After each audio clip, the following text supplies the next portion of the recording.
Айгүл мен Гүлжанның ара қатынасы осымен біткен секілді. Араға кім түсті, не болды, соңына дейін қара. Тәуіржан мен Айгүлдің арасындағы қарым-қатынас көпшіліктің назарын өзіне аударған жағдайлардың бірі болды. Әуелде бұл жұпқа жанкүйерлер үлкен үміт артты. Олар бірге көрініп, қол ұстасып, болашаққа жоспар құрып жүргендей көрінетін. Бірақ уақыт өте келе қарым-қатынас салқындай бастады. Желіге шыққан соңғы жаңалық Тәуіржанның Айгүлмен соңғы кездесу болады, сонымен бітті деген жазбасы бәрін түбегейлі өзгертті. Бұл жазба жанкүйерлер үшін күтпеген соққы болды. Айгүл де бұл жағдайға бей-жай қараған жоқ. Ол өз парақшасында жауап қайырды: соңғы кездесу болғанша мүлде кездесу болмасын. Ондайды түсінбеймін.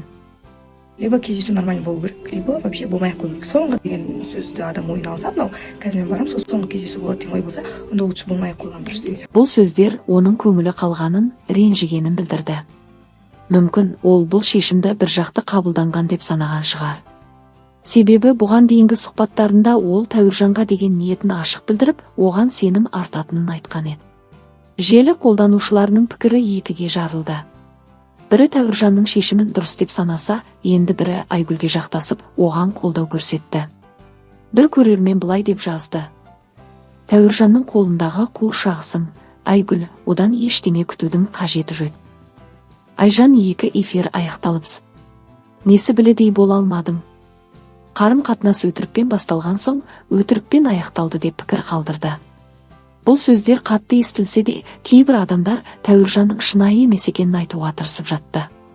Дегенмен Айгүлге деген жылы лебіздер де аз болған жоқ. Айгүл өмірде мықты қыз. Екі ұлын тәрбиелеп отырған батыр ана. Оның орнында басқа біреу болса, әлде қашан мүжіліп кетер еді. Молодец, баса бер деген пікірлер әлеуметтік желіде кең тарады. Халық оның сабырлылығына, төзімділігіне, адалдығына сүйсінді. Оны көпшілік әйелдер өздеріне үлгі ретінде көрсете бастады. Олар Айгүлдің бұл жағдайдан сынбай, керісінше одан да мықты болатынына сенім білдірді. Ал Тәуіржанға қатысты көзқарас өзгеріп барады. Көпшілік оның қылықтарынан екіжүзділік көреді. Зарина екеуі қызыл жіппен видео түсіріп, тауда бірге флирт жасап жүрген сияқты деген сыбыстар да тарала бастады. Бұл ақпараттар рас па, өтірік пе, ол жағы нақты емес. Бірақ дәл осы сәтте адамдар Айгүлге көбірек сенім арта бастады. Сен бейкүнә, шын күтіп отырсың, ал ол басқа қызбен көңіл көтеруде деген сынды сөздер оның Тәуіржанға деген шынайы сезімін қорғауға тырысқан қолдаушылардың сөзі болды.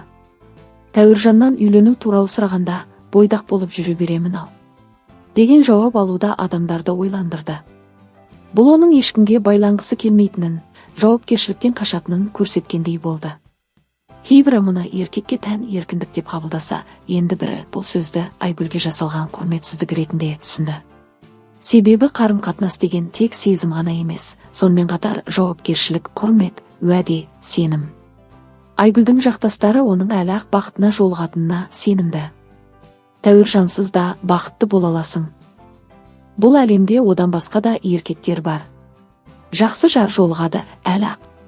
Оттамай отырындар деген сынды пікірлер оған рух беріп тұрған сөздер. Бұл сөздерден әйелдер қауымының бірігіп, бір-біріне қолдау көрсетуге тырысатыны байқалады. Кейбіреулер бұл қарым-қатынастың өзінен бастап дұрыс болмағанын айтып жатыр. Қарым-қатынас өтірікпен басталды, өтірікпен аяқталды дейді олар. Иә, шын мәнінде махаббаттың іргетасы сенім мен шындыққа құрылмаса, ол ұзаққа бармайтыны белгілі. Бұл жағдайдан көп адам сабақ алуы мүмкін. Әсіресе жастар. Себебі әлеуметтік желіде бәрі әдемі көрінгенімен, ішкі шындық мүлде басқа болуы мүмкін. Ал шынайы қарым-қатынас тек сыртқы көрініспен өлшенбейді.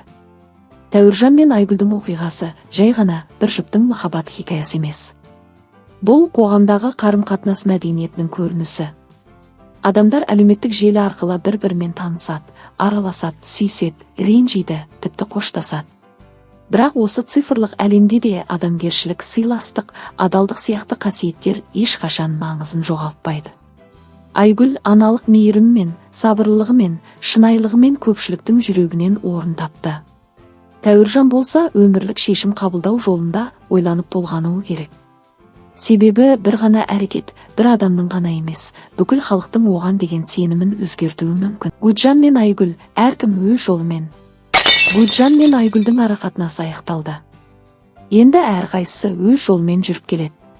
Гүлжан шығармашылықпен айналысып, ән жазып, клиптер түсіріп, сахнада өз орнын тауып жүр. Ал Айгүл балаларының жанында өз өмірінің жаңа тарауын бастап, сабырлы қалпында күн кешуде. Ол жақында өз жан сырын ашқан еді. Болмай қалған үшін емес, болмай қалған кезде өзіңді жоғалтпағаның үшін рахмет айт. Қыздар, біреудің көңілі үшін өздеріңнен айырылмаңдар. Адамды жоғалтып алудан емес, сол адам үшін өзіңді жоғалтып алудан қор. Соңында сенің жаныңда қалатын сенің өзің ғана. Бұл сөздер көптің көңіліне терең ой салды. Бізде андай ғой, қыздар отношенияда мен көп байқасам, айтуларына қарағанда, сіздер өздеріңізді кәдімгідей жоғалтып алады кездер. Жігітіңізге сол арқылы мен оған жақсы көрмеймін деп сіздер өздеріңізді жоғалтып аласыздар. Әлеуметтік желіде түрлі пікірлер жазылды.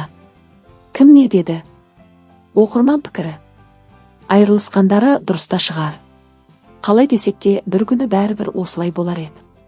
Бұл бала, Гүлжан, әлі жас қой, ойын күлкіге тоймаған. Ал біздің Айгүл өмір көрген, жақсы мен жаманды ажырата алатын кезеңге жеткен қыз. Енді оған өзін бағалай алатын нағыз ер азамат қажет. Айгүл, сен сұлусың, бәрі алда. Айгүл мықты қыз. Молодец. Осындай сынақтардан өтіп тіпті жоғары көтеріле түсесің. Байзакова да дәл осылай көтерілді, қазір одан мықты қыз жоқ. Комментарийге қарамай алға жүре бер. Сен жақсыраққа лайықсың. Бәрі спектакль сияқты. Екеуі бір-бірін тағы кос-лайктан бұрында танитын. Бірге видео түсіріп жүрді. Мүмкін рейтинг көтеру үшін бір-бірін жұппыз деп көрсетті. Бірақ оны ешкім дұрыс түсінген жоқ. Олар бұрыннан таныс, жай ғана шоу шығар. Тауыржан да, Айгүл де жақсы адамдар. Ажырасқандары өкінішті емес.